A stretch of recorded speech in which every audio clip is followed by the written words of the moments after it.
बिस्मिल्लाहिर्रहमानिर्रहीम। अस्सलाम वालेकुम डियर स्टूडेंट्स, मैं डॉक्टर अहमद। अच्छा बच्चों, फिजियोलॉजी में लेक्चर नंबर 35 को हम डिस्कस करने जा रहे हैं और 35 में हमारा जो टॉपिक है वो है फंक्शन ऑफ स्किन। तो पहले हमने स्किन की बात कर ली थी कि स्किन क्या होती है, उसकी कितनी लेयर्स हैं, ठीक है, उसका स्ट्रक्चर क्या होता है। आज हम बात करते हैं स्किन के फंक्शंस क्या होते हैं। तो स्किन क्या क्या काम करती है। स्किन का जो पहला काम है वो है टेम्परेचर रेगुलेशन, जिसको हम थर्मो रेगुलेशन भी कहते हैं। आपको पता है गर्मियाँ हों चाहे सर्दियाँ हों, हमारी बॉडी का जो इंटरनल टेम्परेचर है वो 37 रहता है। ना 37 से ज़्यादा होता है गर्मियों में, ना ही सर्दियों में वो 37 से कम होता है। तो इसमें एक बहुत इंपॉर्टेंट जो रोल है टेम्परेचर रेगुलेशन में वो स्किन का भी है, क्योंकि आपको पता है जैसे ही गर्मियाँ आती हैं, हमें गर्मी लगती है तो हमारी स्किन के अंदर क्या होते हैं, स्वेट ग्लैंड्स होते हैं, तो वो स्वेटिंग पैदा करते हैं, पसीना आता है हमें। तो जितनी हमें गर्मी लगती है, जितना टेम्परेचर बॉडी का ज़्यादा होता है तो हमें पसीना आता है। पसीना हमारे लिए फ़ायदेमंद है, क्योंकि पसीना क्या करता है, ये हमारी बॉडी के टेम्परेचर को लो करता है, तो इस तरह आपका जो टेम्परेचर है वो नॉर्मल रहता है।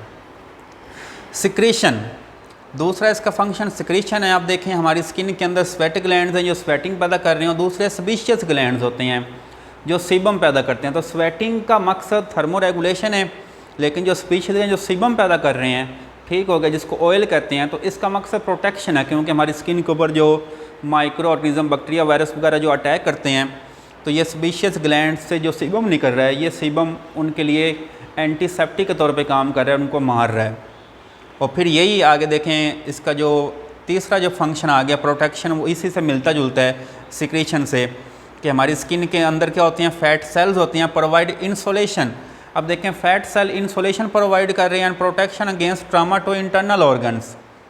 अब देखें हमारे स्किन के अंदर क्या मौजूद है, स्किन के नीचे सारे इंटरनल बॉडी ऑर्गन्स मौजूद हैं, जिस तरह हार्ट मौजूद है, लीवर मौजूद है, स्टमक है, ठीक हो गया। तो स्किन के अंदर जो फैट सेल्स हैं वो इंसोलेशन का काम कर रहे हैं और प्रोटेक्शन कर रहे हैं अगेंस्ट ट्रॉमा के। जैसे कि चोट लगती है तो हमारी स्किन के अंदर जो फैट सेल्स हैं वो क्या करते हैं, हमारे इंटरनल बॉडी ऑर्गन्स को इस चोट के असर से बचा रहे हैं। और फिर देखें सीबम की हम पहले ही बात कर चुके हैं कि सेबेशियस ग्लैंड से सीबम निकलता है, और ये सीबम भी क्या कर रहा है, ये हमारी स्किन के लिए एंटीसेप्टिक के तौर पे काम कर रहा है, कि जैसे कोई बैक्टीरिया वायरस हमारी स्किन को अटैक करता है, ये सीबम क्या करता है, उसको ख़त्म कर देता है। और फिर देखें एक्सक्रीशन, हमारी स्किन का मकसद ये जो काम है वो एक्सक्रीशन भी है, वेस्ट मटेरियल बाय स्वेटिंग। अब देखें हमें जो पसीना आता है, ठीक है, आप पसीने की कंपोजिशन चेक करें, और हमारा जो यूरिन होता है, यूरिनरी ब्लड जो यूरिन बना रहा है, आप यूरिन की और स्वेट जो होता है पसीना, इन दोनों की लेबॉर्ट्री में टेस्ट करवाएं, इनकी कंपोजिशन चेक करें, दोनों चीज़ें सेम हैं, कि जो चीज़ें यूरिन के अंदर हैं वही चीज़ें आपको पसीने के अंदर भी नज़र आती हैं। तो इसका क्या मतलब है, हमारी जो स्वेटिंग है इससे भी क्या हो रहा है, हमारी बॉडी का जो वेस्ट है बॉडी से बाहर जा रहा है। सेंसेशन, हमारी स्किन सेंसेशन के तौर पे भी काम करती है। अब देखें हमारी स्किन के अंदर क्या होते हैं, सेंसरी रिसेप्टर्स होते हैं, ठीक है। हम अपनी स्किन से क्या करते हैं, तमाम चीज़ों को फील करते हैं। हम किसी को हम हाथ लगा रहे हैं, कोई गर्म चीज़ है, कोई ठंडी चीज़ है, हमें फ़ील होता है ना कि ये गर्म चीज़ है, ये ठंडी चीज़ है। तो कैसे फ़ील हो रहा है, हमें हमारी स्किन के ज़रिए फ़ील हो रहा है, क्योंकि हमारी स्किन के अंदर क्या मौजूद हैं, रिसेप्टर्स मौजूद हैं, ठीक हो गया। तो ये सारे सेंसरी रिसेप्टर्स हैं जो सेंसेशन के तौर पे काम कर रहे हैं। और फिर देखें प्रोडक्शन ऑफ विटामिन डी, हमारी स्किन क्या कर रही है, हमारी स्किन विटामिन डी बना रही है। जैसे हम धूप में बैठते हैं सर्दियों में, तो हमारी स्किन क्या बनाती है, विटामिन डी बनाती है। और ये विटामिन डी हमारी बॉडी के लिए बड़ा इंपॉर्टेंट है, क्योंकि इससे हमारी हड्डियाँ क्या होती हैं, मजबूत होती हैं, ठीक हो गया।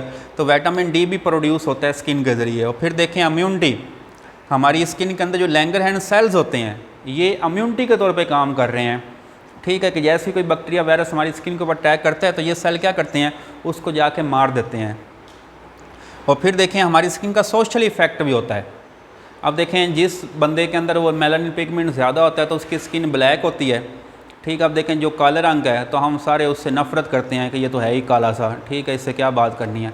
लेकिन अब जिसका गोरा रंग होता है या वाइट होता है, उसकी तरफ हर क्या होते हैं, लोग अट्रैक्ट होते हैं कि ये कितना अच्छा है या कितना खूबसूरत लग रहा है। तो स्किन का सोशल इफ़ेक्ट होता है। और फिर देखें कुछ लोग अल्बिनो होते हैं, जिनकी सारी स्किन ही वो बाल सारे वाइट हो जाते हैं, ठीक हो गया। तो उससे भी हम क्या करते हैं, उनसे मिलना जुलना पसंद नहीं करते। तो स्किन के भी क्या हैं, इनके कलर्स के, ठीक है। फिर स्किन से स्मेल आती है, हर एक की अपनी अपनी स्मेल होती है, कलर होता है, ठीक हो गया। तो इससे क्या होते हैं, सोशल इफ़ेक्ट पैदा होते हैं।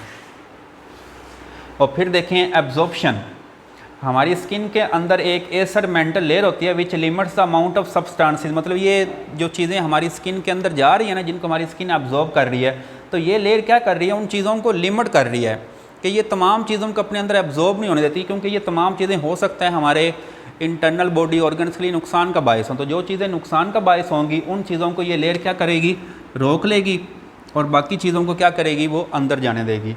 और फिर लास्ट पे देखें होम्योस्टेसिस ऑफ बॉडी टेम्परेचर। अब जो हमारा जो बॉडी टेम्परेचर जो मेंटेन रह रहा है, जिसको हम थर्मो रेगुलेशन कहते हैं, तो हमारा जो बॉडी टेम्परेचर है वो दो चीज़ों के ऊपर डिपेंड कर रहा है, heat gain and heat loss. कि सर्दियों में हमारी बॉडी को हीट गेन करनी पड़ती है, और लेकिन गर्मियों में क्या करना पड़ता है, हमारी बॉडी को हीट बॉडी से बाहर निकालनी पड़ती है। तो अब देखें हीट गेन के डिफरेंट मेथड्स और हीट लॉस के डिफरेंट मेथड्स हैं। अब देखें जैसे सर्दियाँ आती हैं, हमारी बॉडी का टेम्परेचर लो होता है, तो हमारी बॉडी क्या करती है, अपने अंदर हीट पैदा करती है।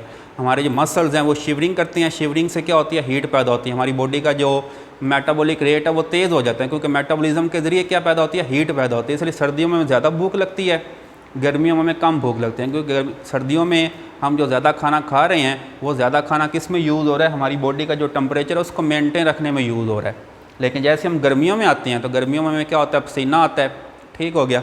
तो वो इवेपोरेशन है जिससे हम क्या कर रहे हैं, स्वेटिंग के ज़रिए, पसीने के ज़रिए हम अपनी क्या कर रहे हैं, हीट को बॉडी से लॉस कर रहे हैं, ठीक है। फिर इस तरह और भी मेथड्स होते हैं हीट को बॉडी से बाहर निकालने के। हमारी बॉडी से ये रेडिएशन निकलती है, इससे हीट बाहर जा रही है, कंडक्शन होती है, ठीक हो गया। और एक और मेथड जिसको कन्वेक्शन कहते हैं।